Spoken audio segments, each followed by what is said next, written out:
আসসালামাইকুম, আমার আরেকটা নতুন ভিডিওতে আপনাদের স্বাগতম।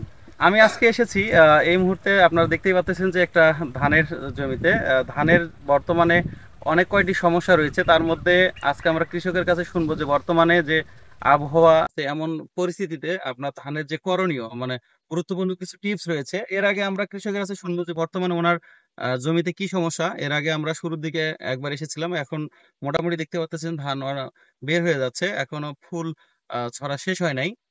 কিন্তু ওনার জমিতে কিছু সমস্যা দেখা দিচ্ছে। তো আমরা ওনার কাছে শুনবো যে কি সমস্যা। আসসালামু আলাইকুম। ওয়ালাইকুম আসসালাম।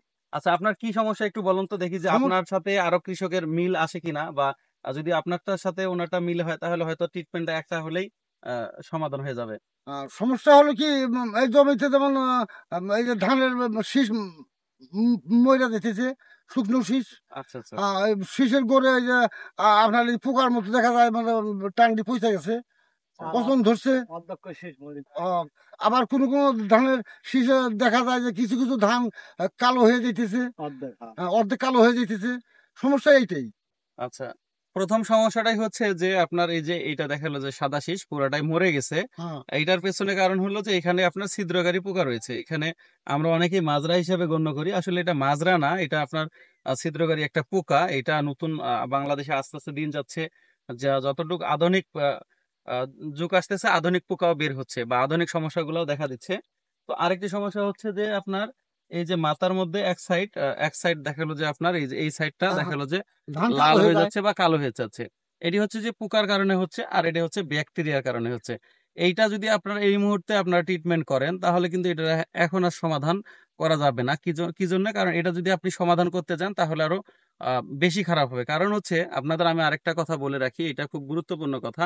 সেটি হচ্ছে যে ধান যখন ফুলে বেড়াবে বা ফুল থাকবে, ফুল থাকা অবস্থায় কখনোই আপনার কোনো কিছু রূপরাল হোক কীটনাশক হোক কোনো কিছু দিয়ে স্প্রে করা যাবে না। আমি আবার বলতেছি যে ধান যখন বের হওয়া শেষ হবে, আপনার যে জমিতে এসেছি এমন যদি আপনার জমি হয়, এমন জমিতে আপনার দেখা গেলো যে যদি মনে হচ্ছে যে ফুল আপনার জমিতে ফুল বের হচ্ছে তাহলে ওই সময় স্প্রে করা যাবে না।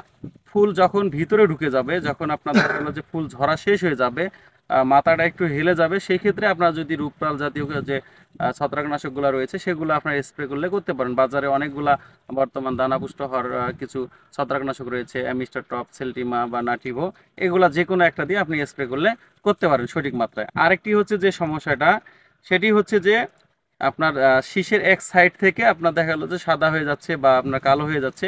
এটার কারণ হচ্ছে যে অতিরিক্ত তাপমাত্রা।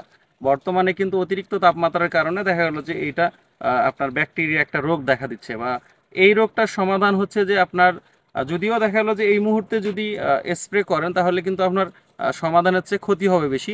তবে অতিরিক্ত যদি দেখা যায়, কোনো জমিতে যদি অতিরিক্ত দেখা যায়, সেক্ষেত্রে আপনাকে আহ, আপনার প্রতি লিটার পানিতে 6 গ্রাম হচ্ছে সালফার, ব্যাকটোবান হচ্ছে হলো 4 থেকে 6 গ্রাম, আর এমওপি বা কুইক পটাশ হচ্ছে 4 থেকে 6 গ্রাম। এগুলো একত্রিত করে আপনার সঠিক মাত্রায় আপনারা দেখা গেলো যে ভিজিয়ে দিলে এটা সমাধান হবে। তবে যদি ফুল থাকা অবস্থায় কিন্তু আমার মনে হয় যে স্প্রে না করাই ভালো।